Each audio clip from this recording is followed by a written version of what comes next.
अस्सलाम वालेकुम। आज इस्लामी साल का पहला महीना यानी मुहर्रम उल हराम है और आज 2 मुहर्रम की वो तारीखी तारीख है जिस दिन तारीख़ इंसानियत का सबसे बड़ा और दर्दनाक सफ़र अपने आखिरी मुकाम पर पहुंचा था।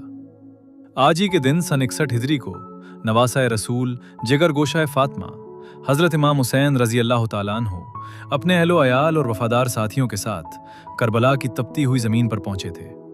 ये वो दिन था जहां से सब्र और रज़ा की एक ऐसी दास्तान शुरू हुई जिसने हक और बातिल के फ़र्क को क़यामत तक के लिए वाज़े कर दिया। रिवायात में आता है कि जब 2 मुहर्रम 61 हिजरी को इमाम हुसैन अलैहिस्सलाम का काफ़िला चलते चलते एक मकाम पर पहुंचा तो आप अलैहिस्सलाम का घोड़ा अचानक रुक गया।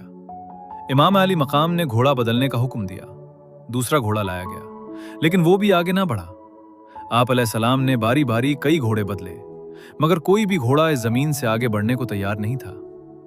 इमाम हुसैन अलैहिस्सलाम ने वहां मौजूद मकामी लोगों को बुलाया और पूछा, इस जमीन का नाम क्या है?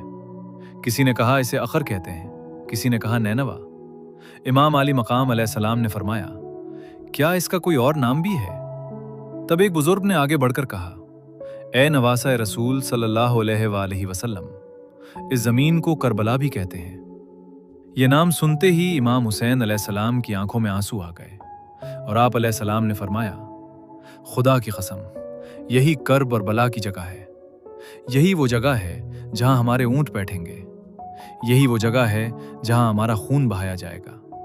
यही वो जगह है जहां हमारे खैमे जलाए जाएंगे और यही वो जगह है जहां हमारी कब्रें बनेंगी। मेरे नाना अल्लाह के रसूल सल्लल्लाहु अलैहि वसल्लम ने मुझे इसी ज़मीन के बारे में बताया था। इमाम हुसैन अलैहिस्सलाम ने अपने साथियों को हुक्म दिया कि अब इस ज़मीन से आगे नहीं जाना, यहीं खैमे लगा दिए जाएं। 2 मुहर्रम को फरात के किनारे हुसैनी काफिले के खैमे नस्ब कर दिए गए लेकिन इब्ने ज़ियाद के हुक्म पर हुर बिन यजीद अर्रियाही के लश्कर ने इमाम अलैहिस्सलाम के काफिले को इस तरह घेरा कि वो पानी के चश्मों से दूर हो जाए।